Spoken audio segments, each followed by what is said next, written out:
नाज़रीन किराम अस्सलामु अलैकुम व रहमतुल्लाहि बरकातुहू। वंदे मातरम तनाज़ा पर मुस्लिम रहनुमाओं का जयपुर में अहम बैठक। इस बैठक में मुस्लिम लीडरान एक जगह जमा हुए और क्या कुछ आगे होगा आप इस वीडियो में समाअत फरमाए। और बिलखुसूस हज़रत अल्लामा मौलाना अबीदुल्ला खान आज़मी साहब मीडिया वालों से क्या कुछ गुफ्तगू कर रहे हैं, आप खुद समाअत फरमाएं। में चैलेंज करना चाहिए। बात बिल्कुल क्लियर है। अगर वंदे मातरम का मतलब है मुल्क हम तेरी इज्जत करते हैं, ऐ मादरे वतन हम तेरी इज्जत करते हैं, अगर ये मतलब है तो कोई बात नहीं है। मगर ये मतलब अगर नहीं है और यकीनन नहीं है, मतलब ये है कि ऐ मादरे वतन हम तेरी इबादत करते हैं, तो हमारा फिर तो हमारा मज़हब ही तबाह हो जाएगा, हम मुसलमान ही नहीं रह जाएंगे। और हमारे मुसलमान रहकर इस मुल्क में प्रोग्रेस की गारंटी हमारे मुल्क का दस्तूर देता है। तो हमारा दस्तूर भी इस वंदे मातरम की इजाज़त नहीं देता। ये कानून सुप्रीम कोर्ट में जाके टूट जाएगा और इसको ले जा करके तोड़ना चाहिए। एक आखिरी सवाल रहेगा, क्योंकि ये बैठक जयपुर में हो रही है और राजस्थान के कई इलाकों में बॉर्डर एरियाज़ में अभी हाल ही में 10 से 12 मस्जिदों को शहीद कर दिया गया, और उत्तर प्रदेश या कई ऐसे राज्य हैं जहां पर लगातार इबादत गाहों के खिलाफ कार्रवाई हो रही है। तो इन सबको बचाने के लिए आप लोगों की क्या योजना है आगे की? देखिए, उसी को बचाने के लिए और उसी की हिफाजत के लिए इस मीटिंग में बहुत तफसीली बातें हुई और उसके लिए एक लाहे अमल तय हो रहा है और एक कमेटी बन रही है। कमेटी बन जाने के बाद काम कैसे होगा आगे आप लोगों को बता दिया जाए। क्या योजना है आगे की परिस्थितियों को देखते हुए? देखिए, सबसे ऊपर हमने जो लिखा हुआ है डिफेंडिंग कॉन्स्टिट्यूशनल राइट्स, और कॉन्स्टिट्यूशनल भी और अभी क्या हो रहा है, कॉन्स्टिट्यूशन भी बचाना है और राइट्स भी बचाना है। और ये हम लोग यहाँ से एक मैसेज देना चाहते हैं, सबसे अहम मैसेज, कि ये जो हम लोग अगर वक्फ और यूसीसी का भी डिस्कशन कर रहे हैं ना, तो ये कॉन्स्टिट्यूशन के लिए वेरी वेरी वेरी इंपॉर्टेंट है। आज जो लोग वक्फ या यूसीसी या इस तरह के जो कानून ला रहे हैं, वो गैर कानूनी कानून ला रहे हैं। वो लोग जस्ट लाइक एंटी नेशनल जैसे लोग हैं, एंटी नेशनल हैं। क्यों एंटी नेशनल हैं? कि जब बाबा साहब भीमराव अम्बेडकर की सदारत में एक कॉन्स्टिट्यूशन बना है, उस कॉन्स्टिट्यूशन के लिए जो सबको आज़ादी दी हुई है, आप जो 14 से लेकर 28 तक जितने भी आप देखेंगे समानता के अधिकार हैं या जो फ्रीडम ऑफ स्पीच के हैं, राइट टू स्पीच के हैं, वो तमाम चीज़ें धीरे धीरे, और जो रिलीजियस जो आइडेंटिटी है, उस आइडेंटिटी को ये लोग मुदाखलत कर रहे हैं। अभी आपको मालूम है, मंदिर चोरी के अंदर बोल रहे हैं कि मंदिर हमारा, चोरी कर लिए तो क्या है, बेशर्मी के साथ बोल रहे हैं, है ना। जबकि उन्हें ये समझना चाहिए कि आप एक छोटी चीज़ जो आप गलत कर रहे हो और चोरी कर रहे हो, चोरी तो चोरी होगी ना। आप ये तो बोल सकते थे कि अब गवर्नमेंट ही पूरा मस्जिद चोरी कर रही है, गवर्नमेंट पूरा जो है मदरसा चोरी कर रही है, यहाँ तक कि जो बुज़ुर्ग हैं जो कब्रिस्तानों में हैं या जो खानकाएँ हैं, उनको भी चोरी कर रही हैं। तो ये जो बेईमान सरकार है, ये सरासर संविधान के ख़िलाफ़ है। तो आज का अहम मकसद ये है कि ये वक्फ यूसीसी का हो, या जब बाबरी मस्जिद की बात आई थी, या जितने भी दीगर जो मुद्दे आजकल ये लोग दिखाते हैं ट्रिपल तलाक के नाम पर, ये मुद्दे अहम जो फंडामेंटल राइट्स के या कॉन्स्टिट्यूशन के ख़िलाफ़ ये लोग मुद्दे लेके आ रहे हैं। नंबर 1, फंडामेंटल राइट्स के ख़िलाफ़ मुद्दे लेके आ रहे हैं। और ये गवर्नमेंट सीधा सीधा जो हमारे आम शहरी हैं, उन्हें जो है एक तरफ ये बताना चाहूँगा कि जो ये गवर्नमेंट है, हमारे आम जो नागरिक हैं, जो आम शहरी हैं, उन्हें बेवकूफ़ बना रही है। ये लफ्ज़ मेरे को लगता है कि उन्हें समझना चाहिए। क्यों इस बात को बोल रहा हूँ? आप एनसीआरबी के डाटा उठाइए। आज भी जब इतना ये लोग बोल रहे हैं कि मुस्लिम की चूल्हे टाइट कर दिए हैं, मुसलमानों को मज़ा चखा दिया है, और ऐसे एक जो अंधभक्त लोग हैं या जो जिस तरह के बजरंगी उत्पात मचा रहे हैं, आप उसमें समझना चाहिए कि जो आज भी ये लोग जिस तरह से प्रेजेंट कर रहे हैं, उसमें सबसे बड़ा नेगेटिव क्या है। यहाँ पर एनसीआरबी का डाटा उठाएंगे तो सबसे ज़्यादा आज भी दलितों पर हमले हैं, मुसलमानों पर नहीं है।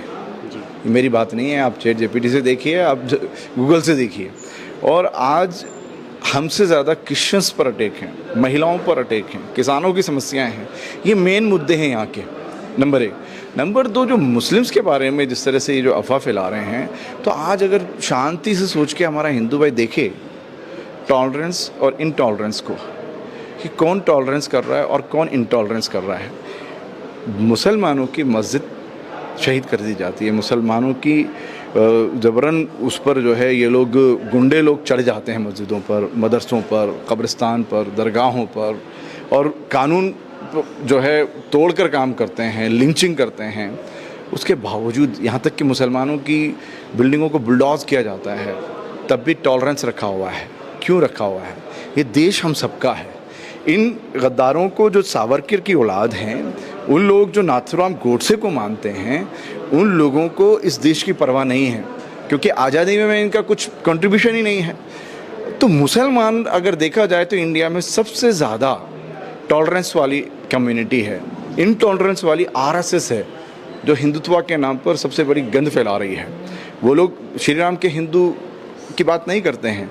वो जो हिंदुत्व है, जो सावरकर की 2 नेशन थ्योरी है, या जो बांटने की जो अंग्रेज़ों की पॉलिसी है, वो उस अंग्रेजी पॉलिसी को लेकर हिंदुत्व की बात करती है।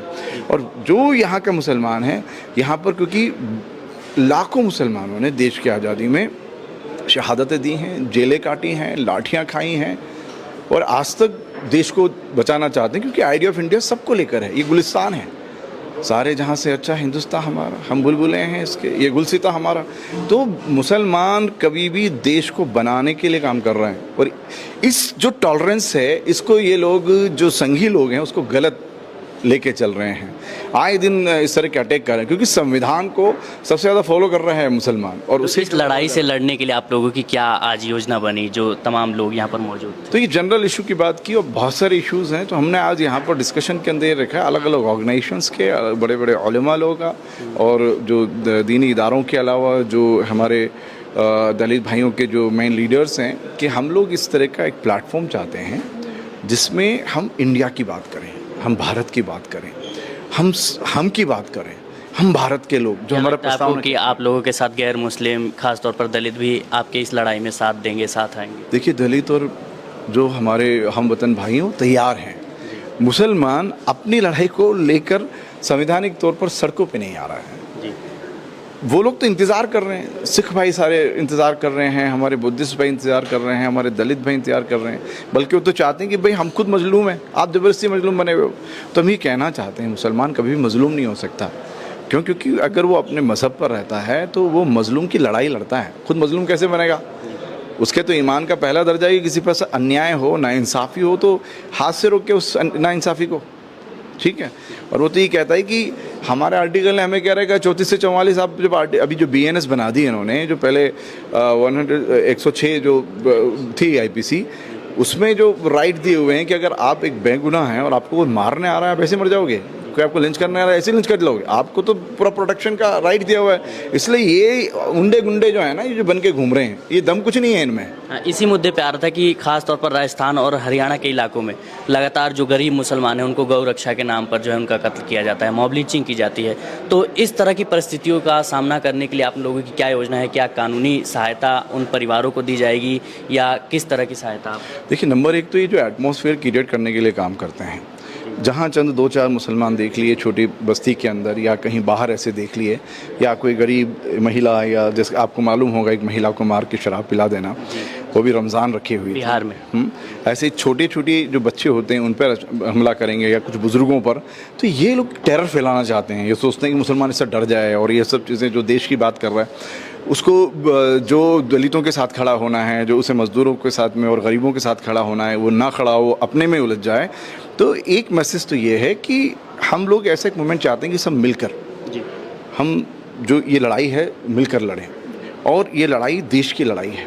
ये लोग हमें बांटना चाहते हैं अलग अलग, क्योंकि ये अंग्रेज़ों से, बेशक सावरकर जो है अंग्रेज़ों से तनख्वाह पाते थे लास्ट मरने तक, आपको ध्यान होगा, ये ऑन रिकॉर्ड है, ये मेरी बात नहीं है।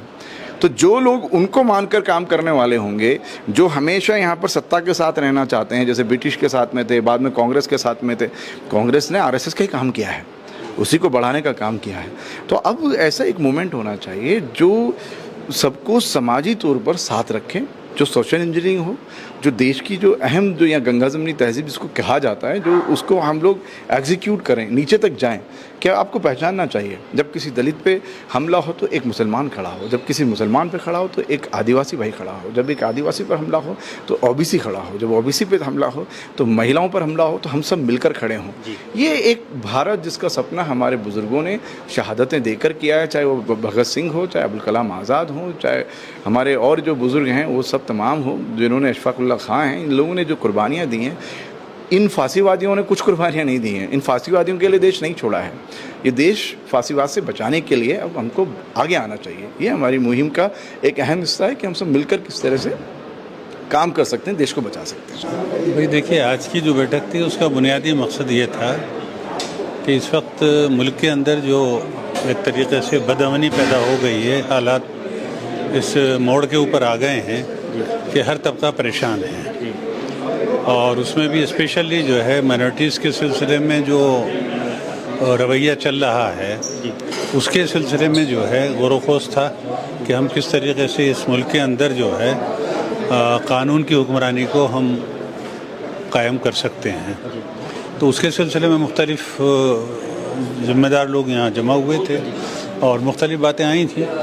उसमें कुल मिलाकर के जो निचोड़ आया वो यही था कि हमको दस्तूर की रोशनी में, दस्तूर के दायरे में रहते हुए पुरअमन जद्दोजहद करनी चाहिए, और जो लाकानूनियत या एक गैर मुनसिफाना जो है तर्ज़ अमल मुल्क के अंदर चल रहा है, इसके ख़िलाफ़ मुनज़्ज़म कोशिश उन तमाम इंसाफ पसंद लोगों को साथ लेकर के करनी चाहिए ताकि मुल्क के अंदर कानून का राज हो। वंदे मातरम को लेकर बिल पास किया गया है, तो इस पर क्या राय है? देखिए, वंदे मातरम के सिलसिले में अभी पूरे हाउस का व्यू सामने आ गया है, और मुसलमानों का मौक़िफ़ तो बहुत पहले सामने आ चुका था।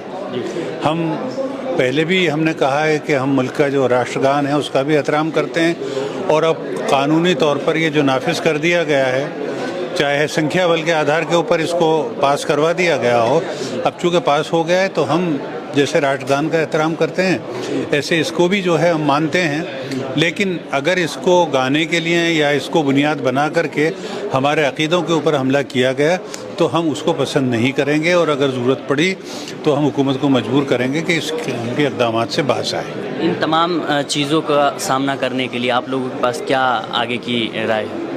देखिए, आगे का लाहे अमल वैसे तो मुल्क के अंदर जो बड़ी बड़ी मिल्लत की तंजीमें हैं वो अपने तौर पर काम कर ही रही हैं और काफ़ी मौसर अंदाज में काम कर रही हैं, लेकिन फिर भी ज़रूरत इस बात की महसूस हो रही है कि कोई मुश्तरका कोशिश हो।